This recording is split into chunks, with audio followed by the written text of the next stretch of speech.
Welcome to Athletes and Entrepreneurs, the Alumni Journey.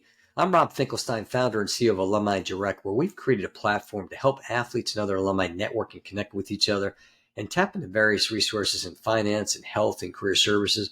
But more importantly, this podcast is all about the transition out of sport. It's such a major issue today, health, financial literacy. And we interview former college and professional athletes, and we talk about their transition out of sports, ultimately into successful business leadership and entrepreneurship. And the whole idea is to teach and inspire athletes that there is life after sports. Today, I'm so excited to have with us Garrick Jones. How you doing, Garrick? I'm doing well. How are you, Rob? I'm doing great. If anybody heard that, I got a little mower going in the background there. It's a life of being in South Florida and landscaping that you got to deal with sometimes. Garrick played his college at Arkansas State, and then he went on to a successful career. He played in the NFL, the CFL, the Indoor Football League, a lot of different experiences, which is cool. We definitely want to speak about that, especially that whole transition maybe into like those different leagues, which I think is kind of cool. And then he's doing so much. I mean, the big thing he's founded 73 Holdings, which has a bunch of different companies. Eric started telling me all about it. My head was spinning. So I'm like, let's save this. We're gonna give about an hour. No, I'm just kidding. But we'll definitely give Garrick some time to kind of go through this. Garrick, talk about playing sports growing up and how it shaped you leading up into college. Man, for me, I was always a really good athlete. I didn't really get into sports until I was a little older. And the reason and rationale behind that was, I was always into art and music, and I was one of those types of kids. I love to take things apart and put them back together. So being creative, that kind of was my deal when I was a lot younger. But by the time I got to junior high, I got into sports and those types of things, and had some really influential coaches come to me and said, "Hey, we don't know how serious you are about football, but we could see you playing on Sunday." And at that age, you're not really thinking about that and anything of that nature, but it started to resonate with me as I started to play and I started to really get serious about it. So by the time I got to the ninth grade, one of my best coaches, who's been really influential in my life, Bill Bowers, he pulled me to the side and said, "Man, there's something about you. You're different. You're not like everybody else." And it stuck with me. He was like, "Hey, if you do what you're doing now and you continue to stay consistent and be disciplined, you can make it." And then I started really listening to it, and then I started taking it really seriously, man. And by the time I got to my junior year, I was offered, by a lot of different schools and things of that nature. So I was like, it can be an opportunity to do it. But for me, man, my first love was art and music. But I've always been really good at sports. And it's like my brothers, watching them as I was coming up, those were some of the best athletes I'd ever seen in my life. So to me, those were the guys that were supposed to be in MLB and NBA and NFL. But, they chose, another path. But nonetheless, man, they were some of the best athletes that I ever seen. So I never really considered myself an athlete until later on down the road. Right. And I mean, that's great. It's interesting what you say, because I do hear that a lot. It's just there's always that mentor or like that coach that kind of takes you under the wing Right.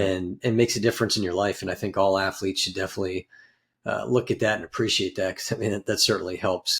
So let's kind of take it into college now. Fast forward. I mentioned the transition out of sports is such a difficult thing. Was there education when you were, and I know both of us are older, so things have changed now, but was there education about kind of transition out of sports, not just that one day workshop, but kind of a game plan for the future? No, man, really, it wasn't. Uh, for myself, I've always been an entrepreneur. So I started my first company when I was 13. Like I said, when I was younger, I was always into being creative. But for me, I was really focused on, I think, learning as much as possible. At the same time, like when I was in school, I wanted to make sure that, I understood what was going on. And this was pre-NIL. So being a Division I athlete, you couldn't work. My folks made a few dollars over the limit for me to be eligible for a Pell Grant. So I was in school year round. And at night I was hungry, right? Because I couldn't, bring in extra money to be able to buy things and things of that nature. It just made me really figure out, okay, let me see what's going on. So I befriended and compliance officers and all those things. And I just started listening. So it was the same thing with the NFL. It was on the job training for me, right? To really understand the dynamics of the business. And once I really figured that out, I was like, oh man, we're making a lot of money for the university, but here we are, hungry at night, right? I think I'd learned, it was like baptism by fire. It's like understanding what the dynamics were, what I could and what I couldn't do, how I could make it here and this, that, and the third. But like I said, by the time my junior year came around, I was like, yeah, this is not where I want to be because of the fact of, I wasn't compensated. Everybody said free education, but the hours we put in, oh man, it's probably the hardest job I've ever had in my life when it came down to being a student athlete, wanting to be a student and, and have a life outside of football, all these different variables, man. So, yeah, so it was one of those things where you just had to learn and adjust and figure it out, and it wasn't really anybody there to kind of just help you through it. So I'm glad the youngsters have that opportunity now. And that's Yeah. definitely what we're putting together with the Legacy Circle and a few other things. But yeah, man, it was rough. It was rough. Yeah, and I think and I'm glad that, and we'll talk, like you said, more about in a little while about what you're doing today, because it's so important. I mean, I was talking to one guy on a previous podcast, and he said, Rob, if I would have had like a 6 week workshop or just like a mandatory class, and especially football being a big one too. I think you got, like you said, the time constraints. I mean, it's across all sports, but just kind of nose to the grindstone, and you just don't have the time for that, but Right. it's so important. And it Right. sounds like in your background, getting into entrepreneurship young, I mean, that certainly helped you out, and it's a good lesson for others. Which now, NIL gives that opportunity for some of these high school and college athletes to begin that entrepreneurial journey, Right. and doing that. So let's talk about networking and connecting, and it's so important. But talk about, especially while you're still playing. Big. I think it's one of the superpowers that athletes have that they don't know they have. It's about leverage. Everything is about leveraging, what you have at that moment in order to go to the next level. And that was one of the things that I really figured out early. So once I made it to the NFL, I figured out that because of how I made it to the NFL without a senior season, chasing scouts from Little Rock to LA, from LA back to Mobile, Alabama to the Senior Bowl, I was coming in at a disadvantage. And less than 1% of all athletes make it. And I got there, right? I made it. It was the reason why I stayed as long as I did. But for me, with a lot of guys that were drafted, it's kind of an uphill battle being off the street, a free agent in that regard, going to the league. You got to beat people out. It has to be, the moons and stars have to align. It's a lot that goes into it. I call it politics over playing time. But for me, understanding that and having gone through what I went through at Arkansas State made it really a good scenario for me when it came down to networking. It was on the job training, right? I was, learning from the team presidents. I would study the GMs and kind of talk to them on the side. And funny story, I was here with the Texans in Houston. We were in training camp and we had big gaps between we would practice in the morning, we practiced late in the evening because of the heat. So they gave me the opportunity to take those breaks. And now I was at networking functions during the day, in the middle of training camp, right? I would show up at a lot of functions that Bob McNair, the owner at the time before he passed away, a lot of networking functions, fundraisers, those types of things like that. And one or two times we catch eyes and he looked at me and he motioned for me to come to him one time. And he was asking me, he said, man, let me ask you a question. How is it that you're able to do what you're doing on this field at a high level? And I'm seeing you at all these different events. And I said, well, all due respect, Mr. McNair, you have kids, don't you? And he said, yeah, I do. I said, well, I'm doing the same thing that, you're doing for your children. I'm trying to set them up for life. And he smiled. He said, okay, well, I'll tell you what. He said, you won't always be able to play, but you'll always have a job here working for me at the Texans. And I thought about it and I said, well, I said, Mr. McNair, you understand what I am and what I'm about. I said, the next time you see me after I'm done playing here, it'll be a partnership. And he laughed and smiled and he said, man, I love that. And that's kind of our relationship, where it was at that time. And to be able to start learning from people like that and just understanding the dynamic of the job and everything that everybody's doing. It was just so many moving parts, and I was a student of that because I knew it was going to be about ownership. So networking, I was out in the city, working on my programs. Was the first Texan to have a proclamated day Garrick Jones Day in the city of Houston for the programs that I was going and doing different things in the city. So I may not have had the opportunity to win on the field, but I made sure I was winning off the field. So that was the logic in my thought processes. It wasn't that I couldn't play the game. It just was a lot of different variables that went on for me to touch the field. I'll say it like that. But yeah, networking is huge for athletes, man. Take advantage of it while you have it. Kind of like TJ said, while you're hot, right? It's one of those situations, Yeah. man. You got to learn how to leverage everything and everybody, and in full transparency, understanding that, there are different ways that you can make things happen, and being able to take advantage of that is one of Yeah, yeah. I mean, I love all that, and I think, we talked a little bit offline too, and kind of some of the things we'll talk about coming up is just that even the importance of doing when you're young, like just starting out. I mean, all these like high school athletes, they've got their teammates that are friends. They've got their friends' parents, they got coaches. Like learn to do that at that beginning level. I had a couple kids I was talking to. One was freshman, one was sophomore, one was I think a football player, one was a baseball player.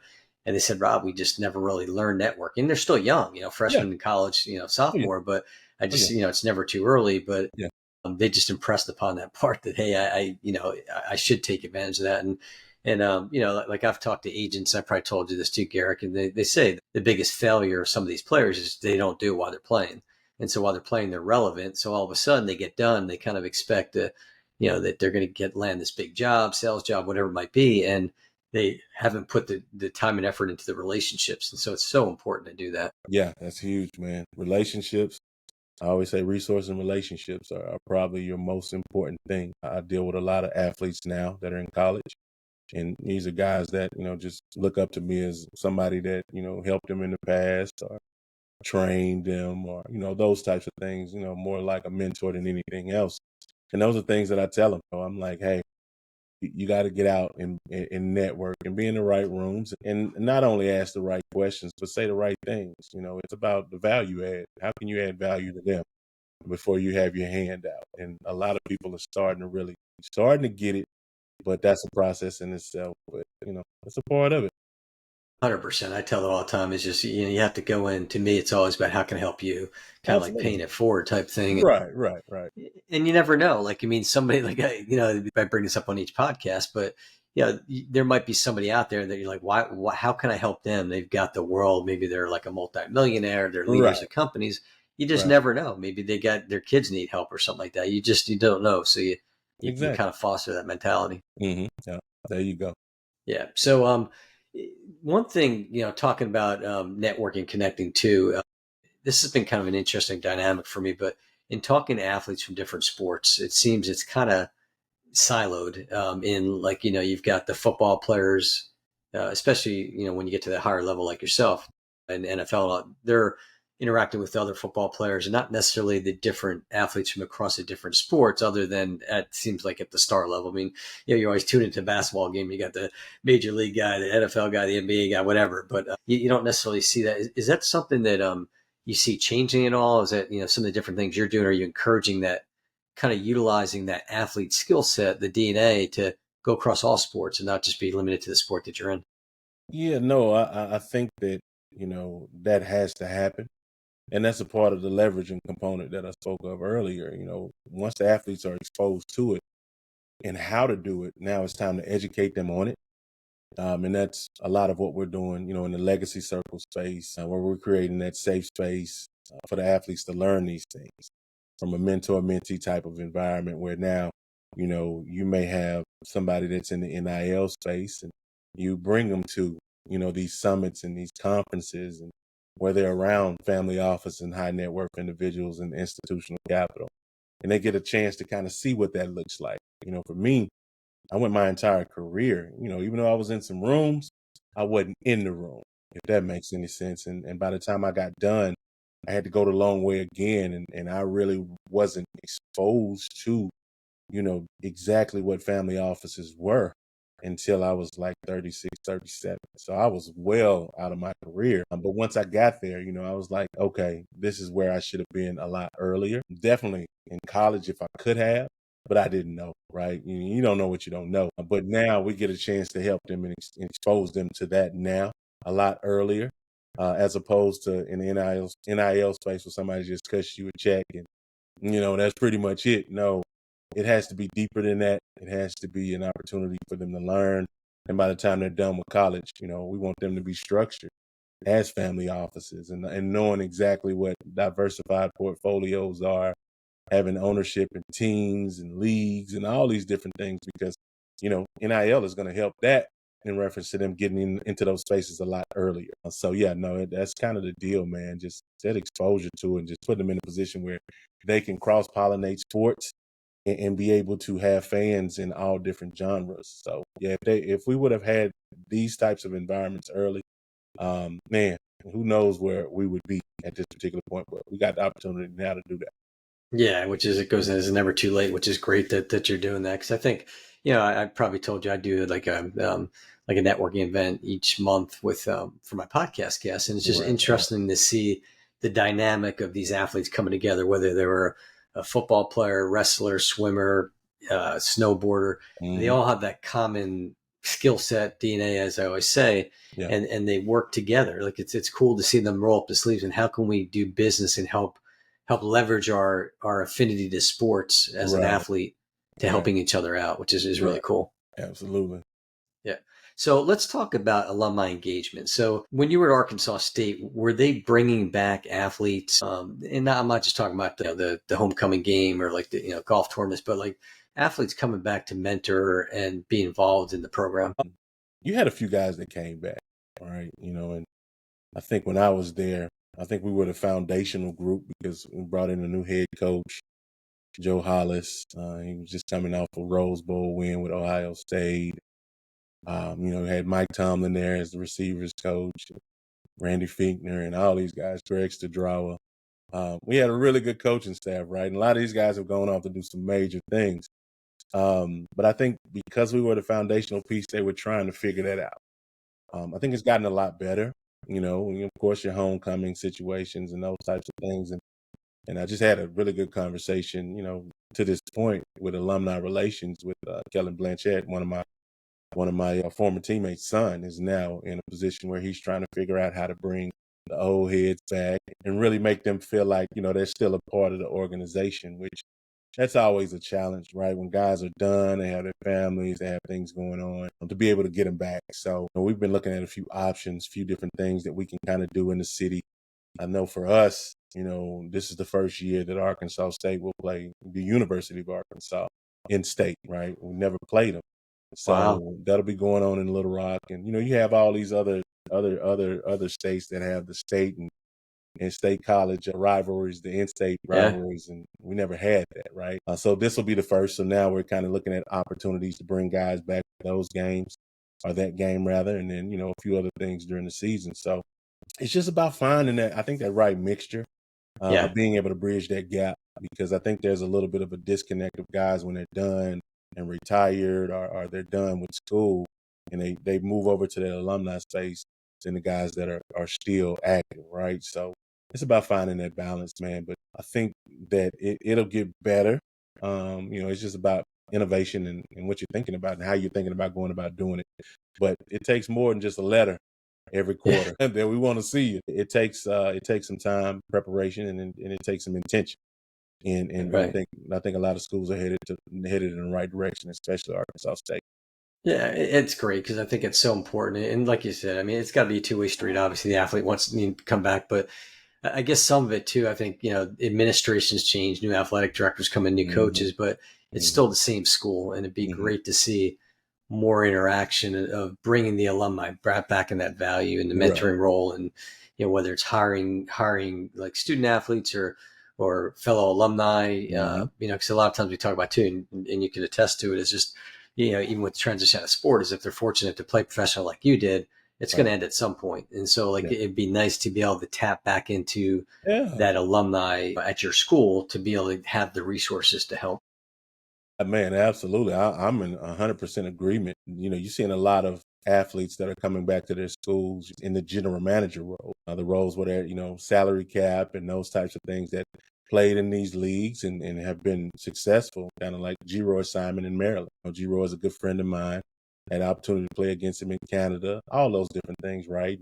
and yeah, definitely Brianna, like Andrew Luck, a lot of different guys are coming back into these schools, that they were actually, an athlete there.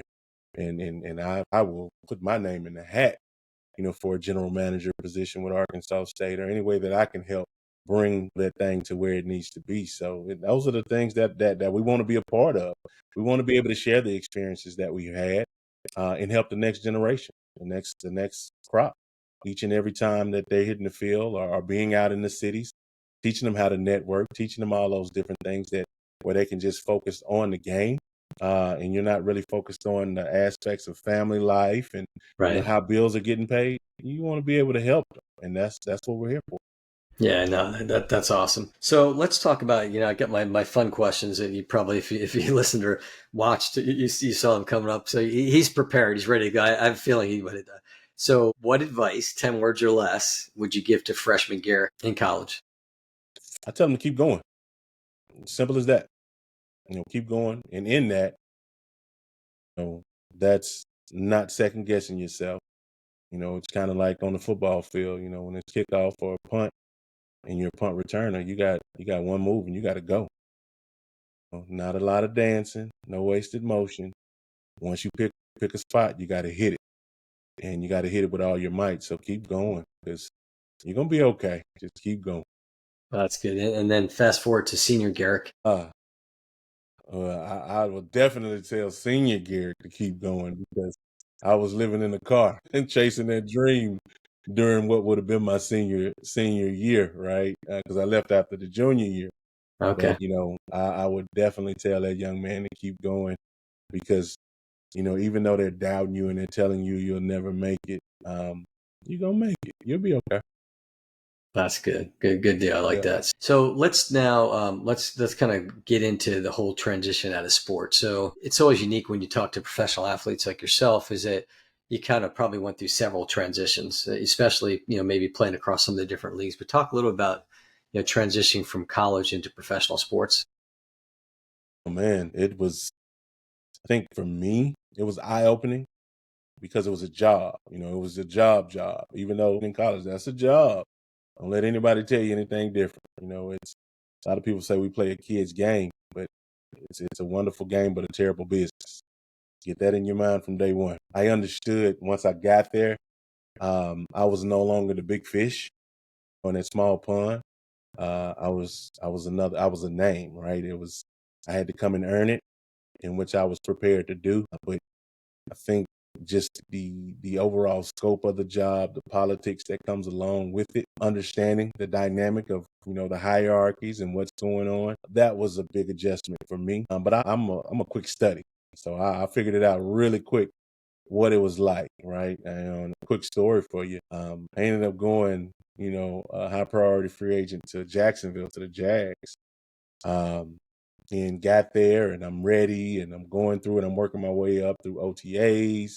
I'm doing all these different things, and I'm going to meetings, and I'm early, right? One particular time, I'm 5 minutes early, but by the time I got to the auditorium, everybody was already there and they were seated, so they were there 10 minutes early. So apparently I missed that memo, and because I missed that memo, I was on the next thing, smoking out of Jacksonville. After I had made my way across country chasing scouts, finally got my opportunity, and I was released because I was late to a meeting that I was early. So that was my Wow. introduction. Yeah. Good life lessons there.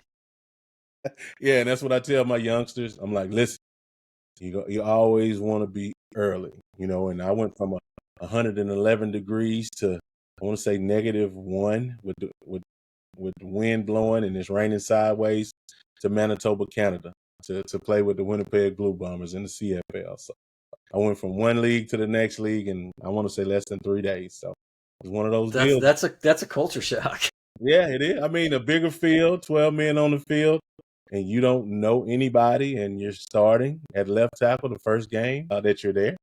So by the end of that week, I was going up against a young man that we call Swag. He was the SAC champion the year before. And I didn't know any plays, but I had some really good vets on the line and said, hey, you're gonna go back, you'll go back down. So we'll tell you what to do. And that's what they did.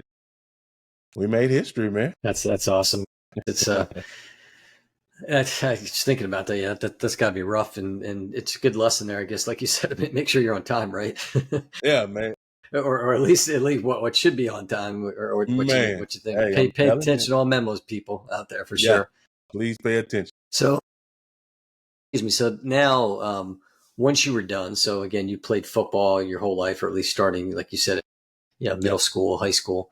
Yeah. So once it was done, talk about that transition out of sport. Now, I mean, obviously you're still around the sport, but not playing anymore. Yeah. I think even though I want to say I was prepared, I wasn't prepared. You go through all the different variables that athletes go through, right? There's so much of yourself that was in the sport that when you're done, you're trying to figure it out, right? You go through all the heartache, the pains, the divorces, the bankruptcies, anything you can think of, I've gone through it, right? But in that essentially, I think that molded me to be able to say, okay, now I have to figure out how to take what I've learned from the game and apply it to my new life. And that's, discipline, that's consistency, that's having that burning desire, that competitive nature that, we're born with and other people aren't. I really started to learn how to leverage what was going on. But then, I always thought about the aspect of ownership. So we ended up, creating a developmental football league, the SDFL, in which all of the practices that I didn't see inside of these professional leagues, that's what we focused on. For us, we were a lot ahead of our time, which present day, we're going to relaunch and be right where we're supposed to be. But we were a good decade or so ahead of our time when everybody just wanted to play football. We were talking about free enterprise. We were talking about financial literacy. We were talking about business because I knew everybody's not going pro, but everybody will have bills, babies, and problems. So we wanted Sure. to attack that. And now, when you look at where we were and how we built, we have what we call the ownership reimagined movement. And basically it's just teaching from testimony. If I hadn't been through it, it's hard for me to tell you how to do it. So that's the mentor-mentee relationship and what we're doing. Like I say, with the Legacy Circle, ESF, anything that I have my name attached to, there's the component of life lessons in it. So I always tell people that this is a part of my lesson plan for athletes, families, anybody that, is following what this thing is and where it's going to go. Man, we're going to change the sports. We're going to change the DNA of professional sports and then the outlook of these athletes moving forward with succession plans and all those different things. But yeah, man, for me, it was, I went through a tough period, but I understood, what the assignment was. So we came out in a pretty good space. That's great. And so maybe give a couple words of advice, just and probably things that you're practicing, within the company and all that. But a couple words of advice to athletes transitioning out of sports. Use what you learned in the sport. Use the discipline, getting up and working out when you didn't want to, training camp days, right? That's Groundhog's Day. It's the same thing over and over. It's repetition. Use the practices of, the itineraries and the schedules. Because if you're able to take that and apply that on the field after they give that to you, you can take that same premise and those same practices and apply that to life. And once you really start looking at it like that and just setting your days up and setting up the overall goal of where you want to be, you're overly prepared. If you really sit down and look at it, these companies, these major companies send their employees to these summits and conferences to learn how to be competitive when we were born with it. So it's already in you. It's just you gotta just tweak it a bit. And once you do that, that discipline and consistency will take you farther than anything that you can ever imagine. So it's a little scary, but at the end of the day, everybody's had a first day of school. So don't worry about that. Just keep going and keep focusing and leveraging what you've learned and the relationships that you've built and everything will take care of itself from there. Yeah, and I love hearing all this because it's so important, and it funnels into the cause that we're trying to do is teach and inspire athletes about life after sports. Right. and you're hitting all of it. I mean, it's great stuff. So let's, like I said, I was joking around before, but I mean, you got a lot going on. So let's try to do like kind of a summary of 73 Holdings and some of the different kind of business units or companies that are kind of spurning from that. Maybe just take a couple minutes to kind of go through some of these things, that you're doing out there. Oh man, I think 7-3 is a combination of everything that I've gone through, and that's why it's so many moving parts to it. But I mean, it's a proprietary sports acquisitions and real estate play of what we're doing. It's the ownership reimagined movement. It's about team ownership. It's about having ownership in leagues, emerging markets. It's about real estate. It's about taking a lot of what the owners in all of these different particular leagues, taking those things of where they cut their teeth or where their family made their money, and now bringing it to the forefront for athletes and their families and even the fans to be able to partake in these things. So 7-3 is man, I think it's disruptive, and to a certain extent when it comes down to really bringing sports into a lot of different verticals. We are in IP, we are in tech spaces, we are in luxury spaces, we are in the family office space, high net worth individuals, basically setting up athletes to the point to where they are considered, family offices and have access to life planning, succession plans. 7-3 is more than just its subsidiaries, which, like I say, we have real estate with the sports and entertainment district concepts that we have. So that's District 73 and District 66. But it's being able to have ownership in teams and being able to mentor the athletes that are a part of our teams. You won't just be on one of my teams and think you're just gonna collect a check and that's it. No, we're gonna set you up for life. And in that, it makes it a lot easier for athletes to give you their all and run through a brick wall for you because they know that you really, really care about their well being when they're done, which a lot of teams not so much. A lot of leagues not so much. But Right. at the end of the day, we're here to change the DNA of professional sports when it comes down to that. So I think that's the 30 to 45-second elevator pitch of what we're doing. We're just here to change the DNA of professional sports for the better for the fans and also the athletes. And we've talked a little bit, but talk a little bit about just the kind of that whole education process, taking them, especially in this whole NIL landscape from high school all the way through the professional level to being done and to doing some of the great things that you're talking about afterwards. Oh yeah, no, we're taking them from puppies to pros and thereafter. The education component is just that. You don't know what you don't know. And a lot of athletes at that age and a lot of athletes' families at that age don't really know. They come from hard work, but they don't come from a lot of money. It's kind of my situation where I come from. My folks worked really hard, but there was, outside of what my mom was doing with her 401k, maybe an investment here or two in the S&P. That was it, right? So once I got the opportunity to really get in those spaces and learn, that's when I really figured out that there was no succession plan for the athletes.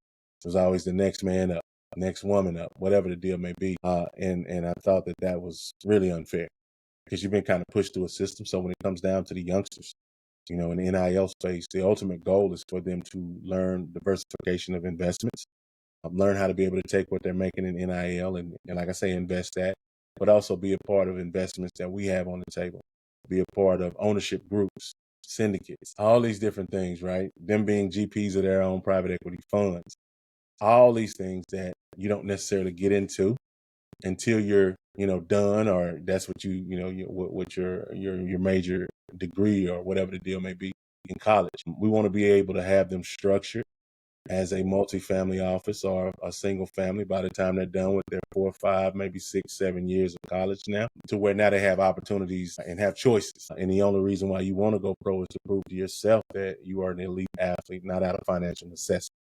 So it's about options. It's about balance. And then those are the things that bleed over into, athletes being in their professional spaces. And in that, being able to leverage that even more to be able to facilitate, them being able to take care of their families 4, 5, 6, 7 generations deep. So, I look at a lot of what's going on with NIL and, realistically, to throw money at an athlete and say, hey, You sign your life away. That's predatory, Yeah. and it's a rough deal, but it gives them a chance to go broke a lot faster than they would have normally by making it to the league. So we kind of get in front of that. And that's exactly what we're doing with the Legacy Circle, ESF, the Alliance, and what we're doing with 7-3 and all the different things. We're creating a safe space, an environment for them to learn, for their families to learn. And like I said before, even the fans, through our fan-centric DAO, we want to be able to raise the economic ceiling for the fans too as well. Not just you coming and paying a mint or a price, to come to the game and leave and go home with an experience, and you probably skipped out on the light bill just to do that. We want to be able to get you in the space where you're considered an accredited investor and can be part of the private equity side of things when it comes down to team ownership, aspects of real estate, all the different developments that we have our hands in. We want to make that a family ecosystem and environment across the board, and that's a part of the ownership reimagine movement. Yeah, there's so much there, and this has been, it's great to hear, see what you're doing today and how you're trying to help others, because that's a big thing. I mean, athletes. This podcast is all about, we want to make an impact. We want to, like I said in the beginning, teach, inspire athletes is life after sports, Right. And it's amazing the different avenues that you're taking, and you're doing it from life experiences, yourself obviously, going through all that and just trying to kind of give it back to others. So how can people find you? Man, you can find me everywhere online, man. I'm gonna be honest with you. I'm not hard to find. You can do a search, Garrick Jones, NFL football player, business owner. I'm pretty easy to find, to be honest with you. I think just from the optics of what we're doing and the fact that, we're here for the people, that makes it even better, right? Because your tribe will find you. I got, and I have, various social media handles, but at the end of the day, it's just a Google search or your favorite web crawler or whatever the deal may be, and you'll find me somewhere doing something. Yeah, good old LinkedIn, Facebook, X, Yeah, Instagram, yeah, all those places. yeah. And what's the best website? We the old fashioned, like the best website to go to is like the 73 Holdings site, or is there another site they should go to? Yeah, they can go to 73holdingsllc.com. And we're updating that. It's a lot going on, so you can always catch up with us there. And then it's a few hyperlinks to the various social media handles and those types of things too. But yeah, man, no, we're not hard to find, man, and we're just looking for good people. Like I say, as far as the fans are concerned, the fan centric situation, we're about to activate that fully. Once we take down a team or two, and now we can, bring them into the fold when it comes down to pieces of team ownership, fractionalizing and tokenizing teams, which has been it's been a labor of love, and we're almost ready to unleash that. So we got a lot of different things, man. I'm excited about 2025 and beyond. So, yeah, we're easy to find, man. We're here. Oh, that's great. That is exciting. You could find us at alumnidirect.com, and the podcast is on our YouTube channel, as well as across all the different podcast networks. And, we encourage you to like it, to follow it, pass it on to others, because it's such an important message that Garrick shared with us today, and our other guests as well. So again, Garrick, thank you so much. Yes, sir. Thank you, man. I appreciate the opportunity, brother. It's been my pleasure.